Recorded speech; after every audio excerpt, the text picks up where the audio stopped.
Hello, everybody, and thank you for tuning in to the Liberty Report. With us today, we have Daniel McAdams, our co-host. Daniel, good to see you this morning. Happy Tuesday, Dr. Paul. Did you have a nice Memorial Day? Oh, wonderful. Yeah. The holiday and the weekend's over. Back to work. Back to solving all the problems.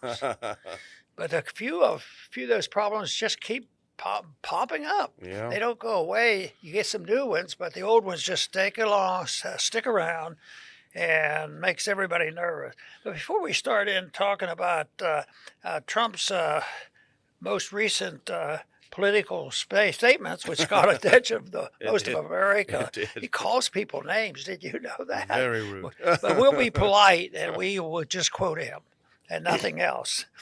Okay, but what I want to start with is an article from Kitco, the website that keeps track of the gold and silver and all these precious metals and business news.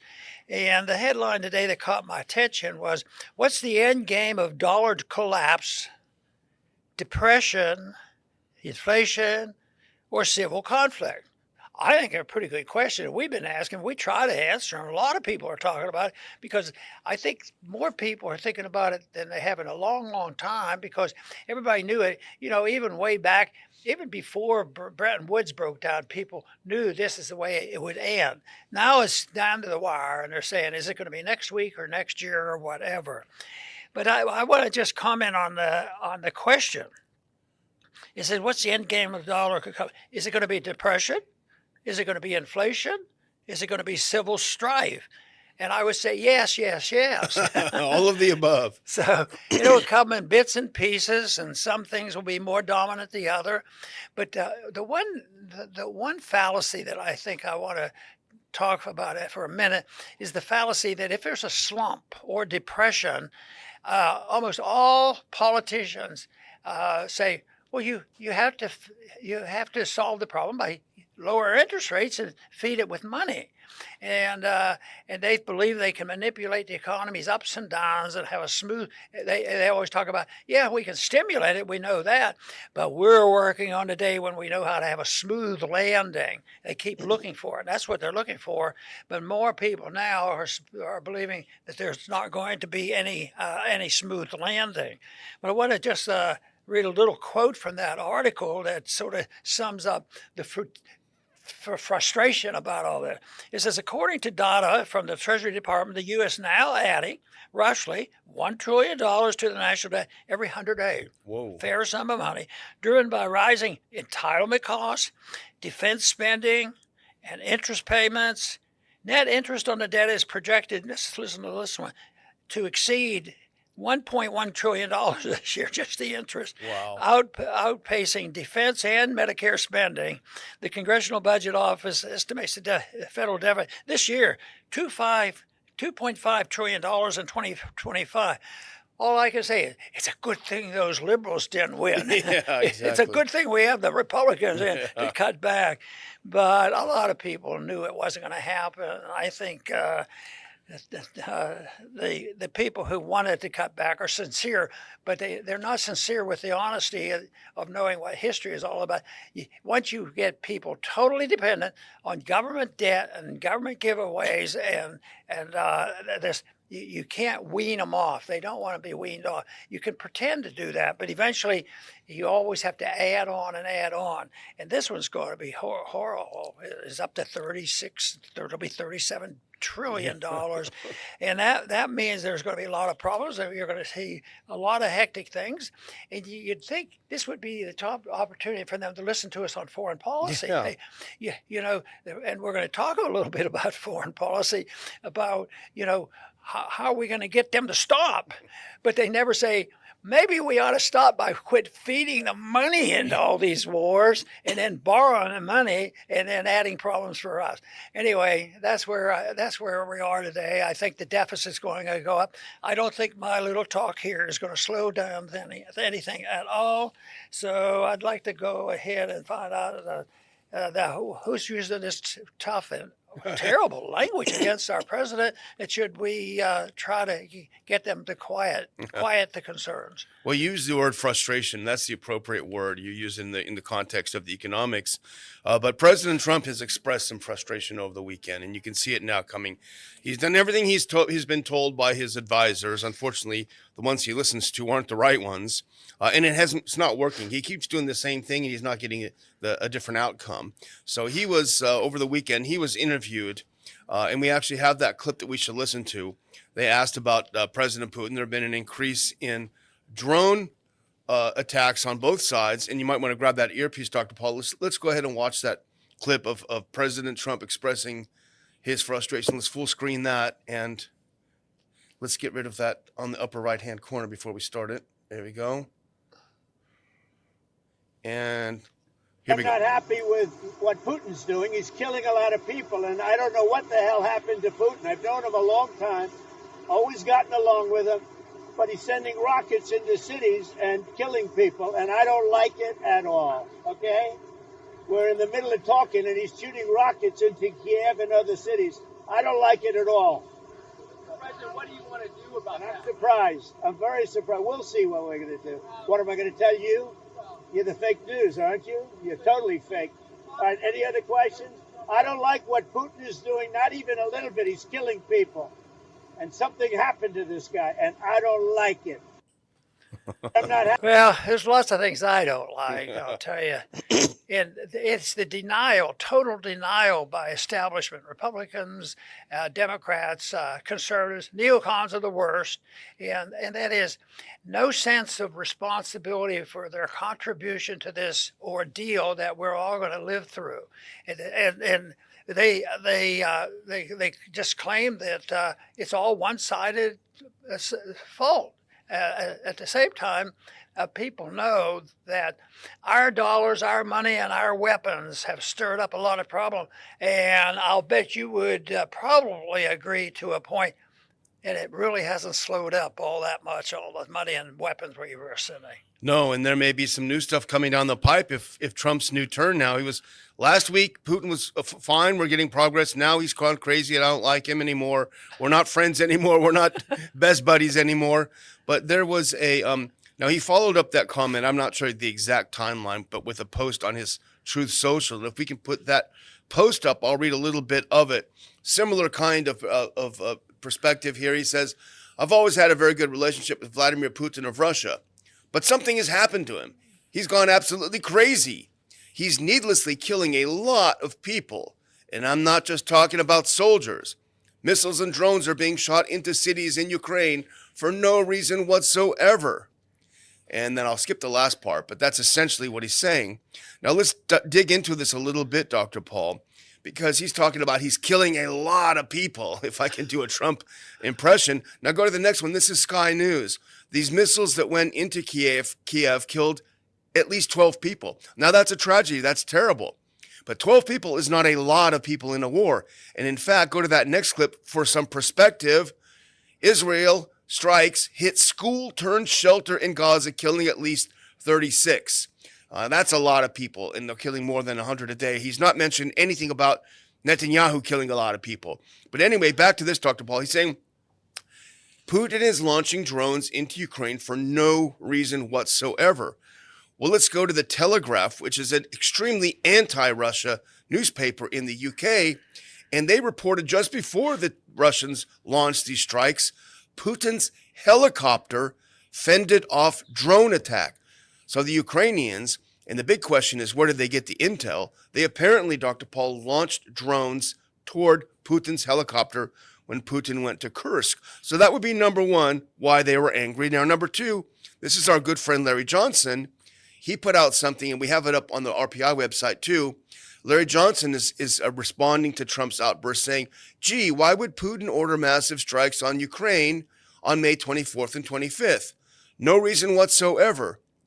And Larry Johnson says, it appears that no one briefed Trump on what Ukraine did starting May 19th. Between May 19th and May 25th, Ukraine conducted a significant escalation in its drone campaign against Russia, launching over 700 drones across various regions. Now go to the next one. Last one, Dr. Paul, because I think this is the important bit of context. Just imagine how Donald Trump would react if Mexican drug cartels launched 700 attack drones into the U.S. We all know the answer. The U.S. would be bombing Mexico as we speak.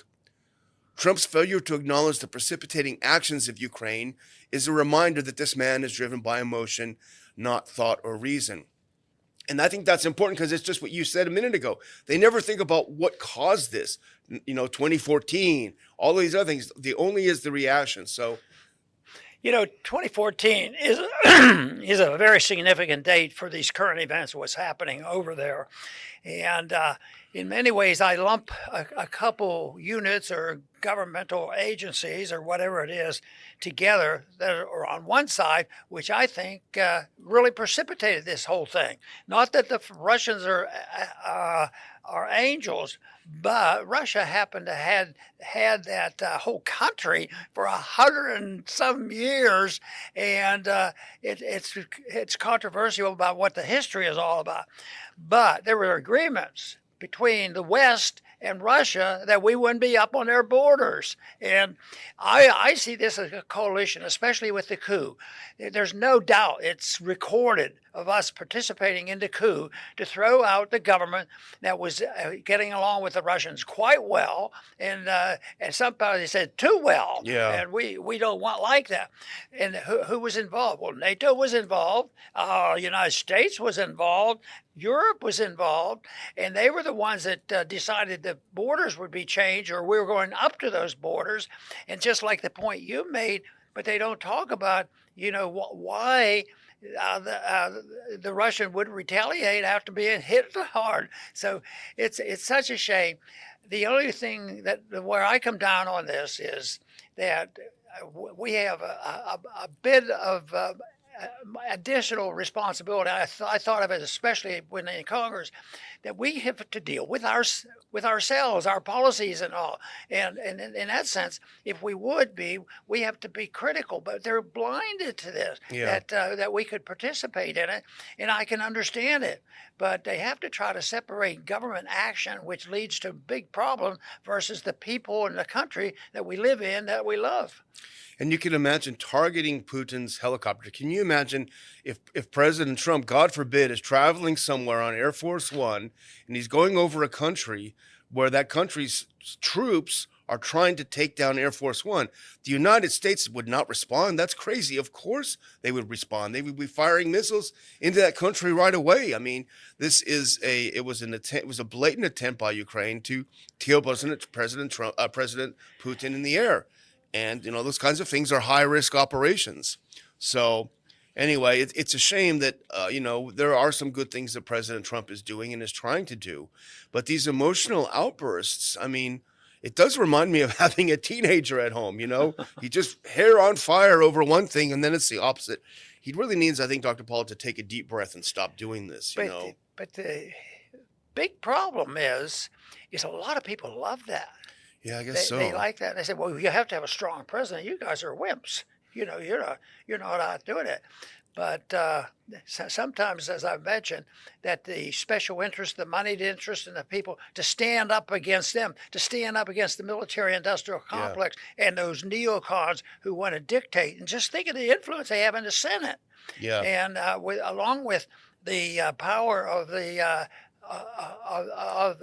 deep state and the military-industrial complex, they're very powerful, and they threaten people. You're going to lose your seat. We're going to throw you out. Yeah. Well, yeah. Well, you talk about the neocons dictating things in the Senate. That brings us into our second story, which is Lindsey Graham, senator from South Carolina, somehow keeps getting elected. He was furious over the weekend. He wrote a strongly worded letter to the Wall Street Journal. He was really mad. Put up that next clip. He is talking up his new bill. Let me see. Put up that Senate won't tolerate Putin's games, if we can. The U.S. Senate will not tolerate Putin's games. This is in the Wall Street Journal. In this letter, Dr. Paul, he's talking about, go to that next clip. He's talking about his bill. He said, since taking office, President Trump has earnestly sought to bring Ukraine and Russia together to achieve a just and honorable peace, ensuring global stability. That's more important now than ever. America's shameful withdrawal from Afghanistan didn't merely damage our reputation, it set in motion aggression across the world. Now, that part is really important, Dr. Paul, because this is what the neocons always say. It wasn't that we went into Afghanistan and stayed for 20 We years. left. It was that we left. You know, they always say that if we had not left, it would have been fine. I heard people 20 years after we were whipped out of Vietnam, and they would still argue Same that thing. we should be there. Yeah. I mean, We were so close to winning. it's that they're so far removed. I'm not sure a good lecture and education would be available to them, or they wouldn't absorb it. I think they're lost when they come to thinking about what the Constitution really says and what non-aggression is like, and what the opportunities would be if we did have non-aggression for peace and prosperity. Sometimes you think they must enjoy this, they must enjoy all this stuff. Lindsey does love sending other people to die in wars that he's never going to have to fight in. That's his thing. But so anyway, that was an important point. I think it's a classic neocon stuff. But the letter is actually about his bill. And put on that next clip. This is from his strongly worded letter. If we can put that up. The Senate is okay. So I have coordinated with the White House on the Russia sanctions bill. This is his bill since its inception. I highlight this part. The bill would put Russia on a trade island, slapping 500% tariffs on any country that buys Moscow's energy products. The consequences of its barbaric invasion must be made real to those that prop it up. If China or India stopped buying cheap oil, Mr. Putin's war machine would grind to a halt. The sanctions bill has 82 co-sponsors. That's a lot, Dr. Paul. As Senator Thune said last week, if Mr. Putin continues to play games, the Senate will act. The point is that he's not playing games. He's fighting a war and he's winning it. That's what irritates them. But these 500% sanctions on anyone who buys energy products from Russia. They deal in economics, how this is going to be an economic benefit, and it's going to keep us from going into recession and depression. So they use that, and on the surface, you might find one issue out of 100 where somebody benefited by having tariffs on. And they don't ask the question, where in the world and how did it happen that our president has that much power? It's in the Constitution that he has a little bit to say about it, but it's just every day. I mean, 500%. Tomorrow it might be different. Where does he get this authority? And that to me really bothers me. But the other thing about tariffs and getting involved is the fact that I see it from the beginning, because I see the importance of where does the money come from?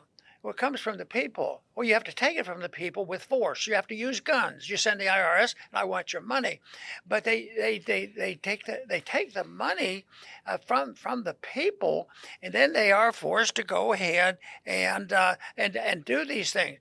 But why do they have the authority to come to a poor person or middle class person that might like most Americans, they wouldn't admit it, most Americans buy Chinese goods, and a lot of small businesses are making money off that, only the Chinese benefit. Well, these things are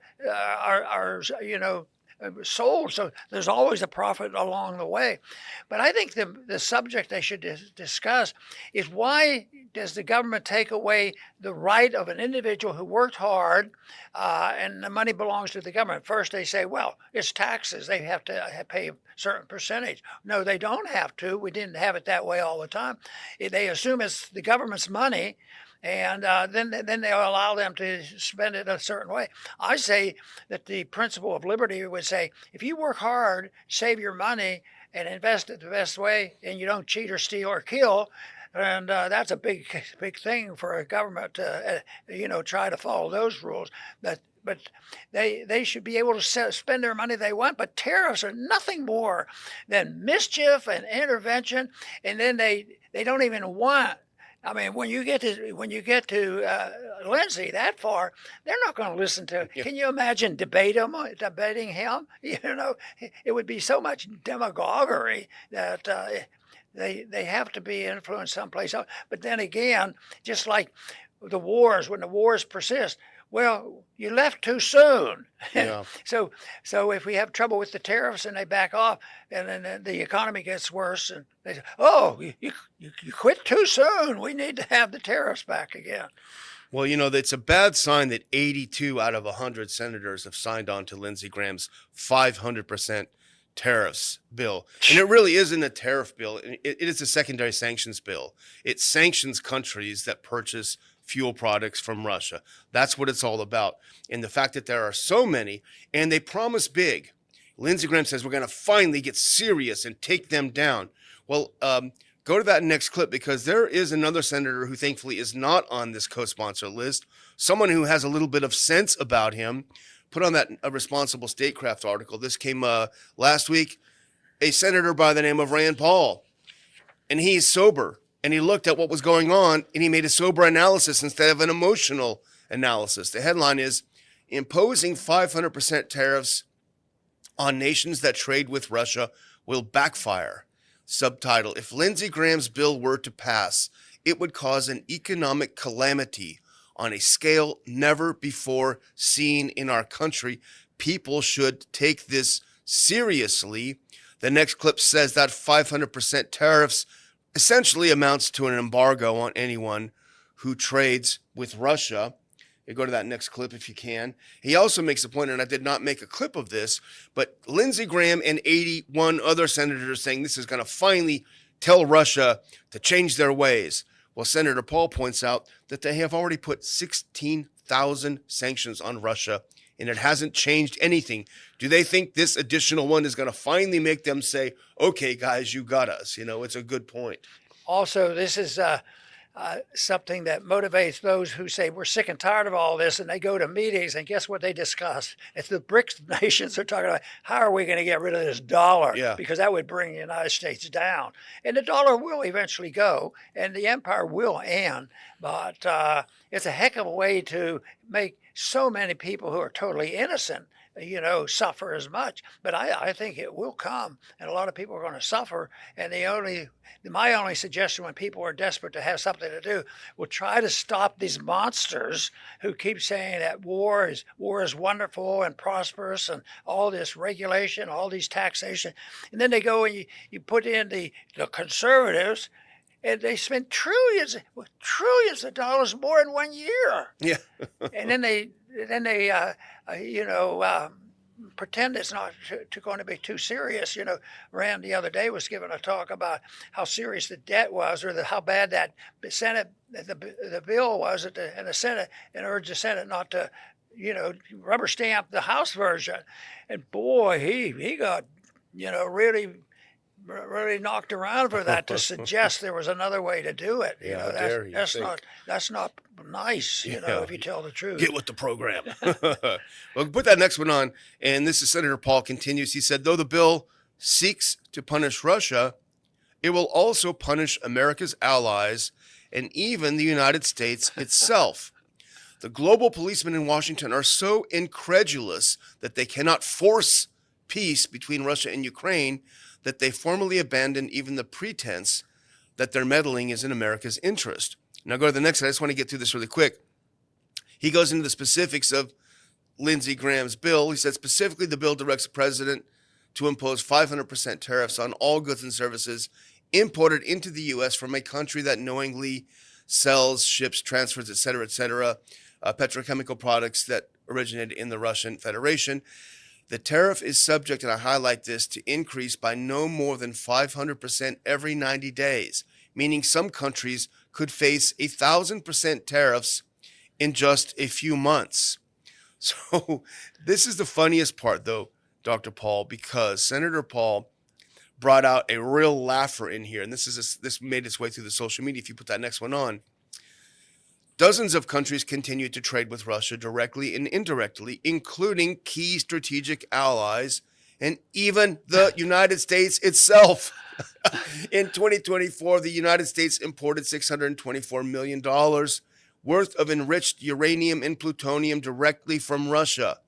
The United States, like many other countries, has also seen Russian crude oil imported from third countries who buy Russian oil and sell it abroad. And I've highlighted this point that the senator makes. Are the proponents of this legislation honestly seeking to require the president to enact a 500% tariff on ourselves?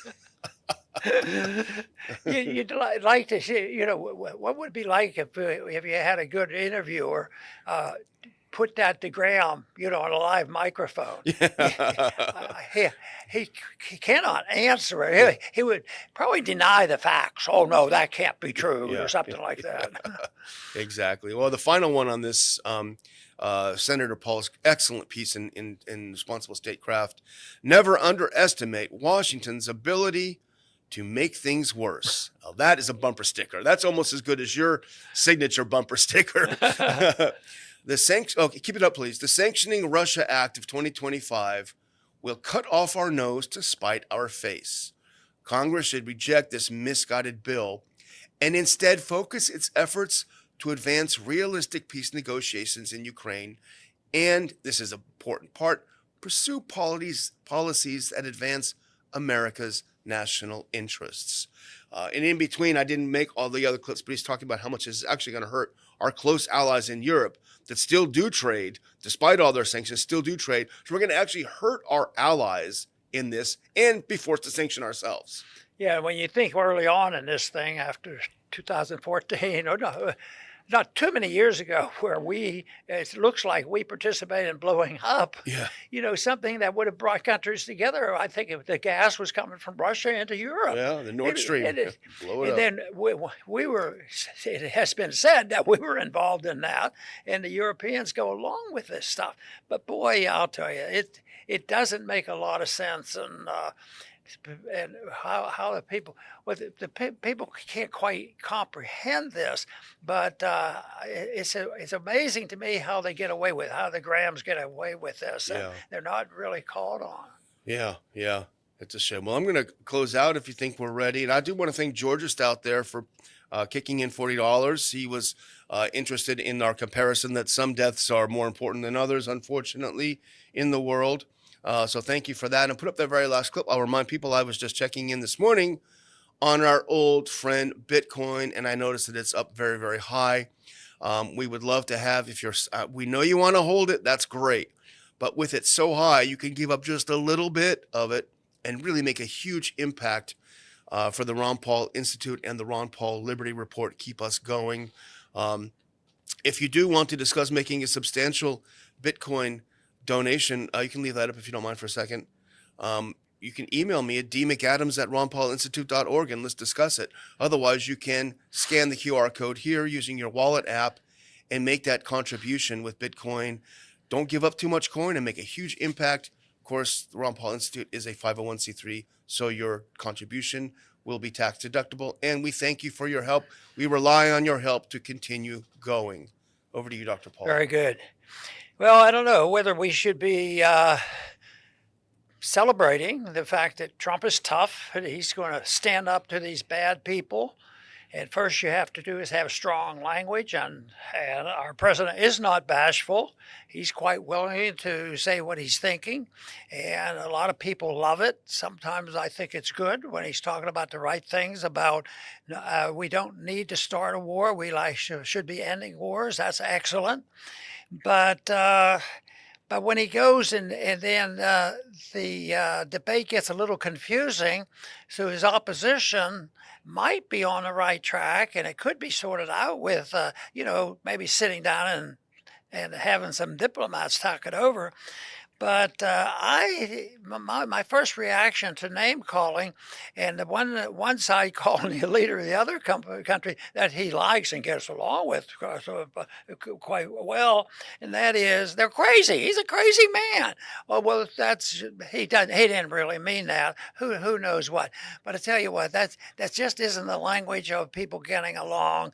I think people don't get along because there's too many in charge who are authoritarians, and their goals are completely different than the average American who would like to be left alone, would be like to be left to the point where they can earn some money and spend it the way they please, and that they don't have so many people taking care of them, because quite frankly, the government does not do a very good job taking care of us. They say, well, they're making us safe. No, the government's not there to make us safe, because if you did, you'd have to have a policeman at your front door. Well, we have them at our front doors and inside our houses, monitoring everything that we do.